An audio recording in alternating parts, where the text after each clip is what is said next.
Hey guys, what's going on? This is Reggie. Alright, so let's talk about the Tesla Model 3 that I have. I've driven 1,000 miles. Let's talk about how it's been after 1,000 miles of driving it. First, I just want to say I love the Tesla Model 3. So that should automatically tell you. But after 1,000 miles of driving it, what's my likes and dislikes and what do I think about it, right? So first of all, um, the day of pickup or delivery or whatever else till today, and now here's the funny thing, I haven't even had it for a month yet. It's been 3 weeks, so but I've driven it a lot. I've driven it almost 1,200 miles now.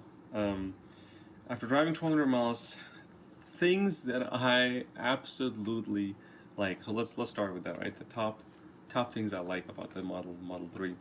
First of all, it's so quiet. It is a very, very quiet car. And by quiet, I mean not it's completely dead silent or anything like that. I mean, you can hear, a few things here and there, but it's significantly more quiet than having a regular vehicle. It's significantly quieter than my 2013 JX35. I don't have to worry about the engine, the exhaust, anything like that. There's less road noise, less wind noise, and that's probably because of the better insulation they have or better window dual pane or whatever else they have. I'm not too technical about that stuff, but it's quieter. It's definitely quieter. Um, that's number one, right? And this is no in particular order, by the way. It's just all random. So that's number one. It's very quiet inside. It makes you feel good knowing how quiet it is. The second thing I like about it is the stereo system. Now, I have the Model 3 long range all-wheel drive, right? So it's the middle one. So the stereo system is upgraded. It's the premium stereo system. It is very, very good. Now, I was debating when I was for initially purchasing it, I was debating between getting the standard one, the rear-wheel drive, which has the standard stereo system, or getting this one, which has the upgraded system. I am a huge fan of the premium audio system. I listen to a lot of audio, and if you listen to audio, I'm not an audiophile, by the way, but I listen to audio. It makes my drive that much more enjoyable having good audio to listen to.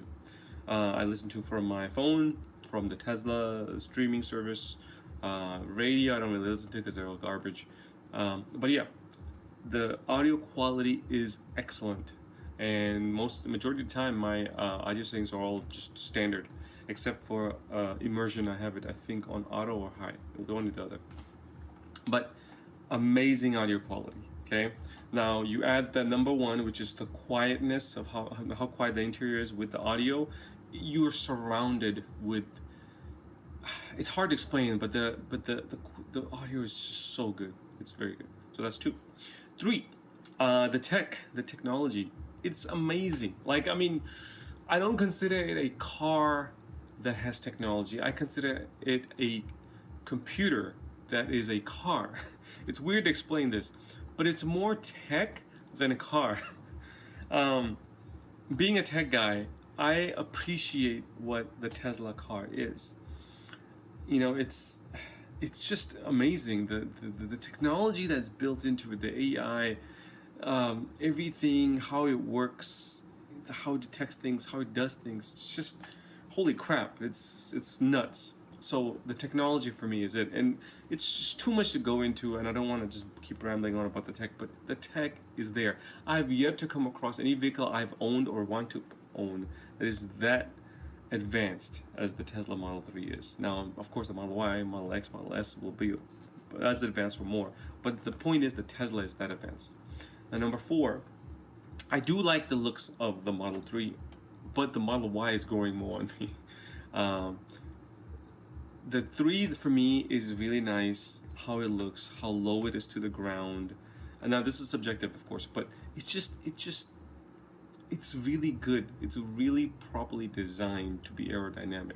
The front, I kind of wish the nose was a little bit more pointier. It's just kind of like a flat top like that. I wish it was more curved to have like a little more smoother, but they probably did it for a reason, so whatever. I like that Model S's nose better than the Model 3, because the 3 and the Y kind of look the same. The back, the ass, that's nice, but the Y's got that fat ass. It reminds me of a Supra kind of a thing, but it looks gorgeous.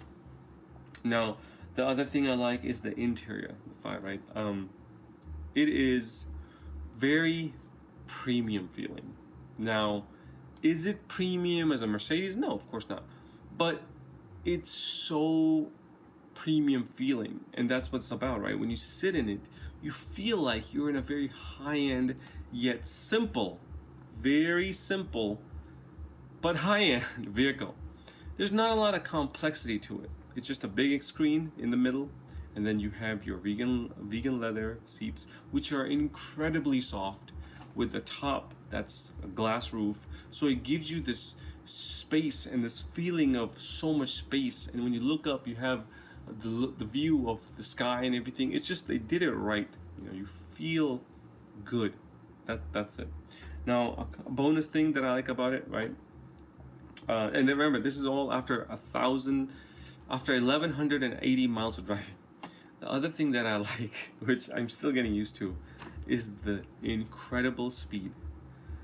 I mostly have it on chill mode, right?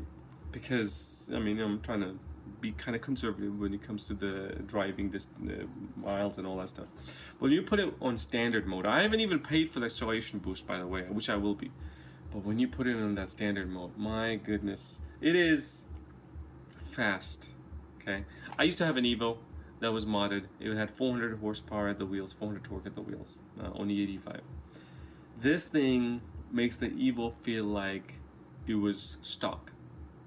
The way it hits, the way that torque hits, my neck literally goes like this, and then you let go and you just go like, I feel like I'm on a roller coaster, and I feel like I'm about to throw up any second. So after 3 weeks of testing this out, I'm still not used to it.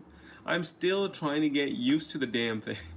It is stupidly fast, just incredibly fast. I can't. It's like the best of everything. It's a fast, incredibly fast car. It's 4.2 second 0-60, and if you pay for the boost, you get 3.7, 3.6 0-60. What the F, man? That's I don't know how many cars this thing is faster than, but this thing is faster than cars that are way more pricey than this, right? So it's a very powerful, strong, fast car. Now another bonus, what is this, 6, 7, now 7, top 7, is I never have to fill gas. Just think about that for a sec, okay? Ever. I don't have to go into some stupid lines. I don't have to look up pricing for gas. I don't have to stress about gas. I don't have to think about gas. I just never have to worry about gas.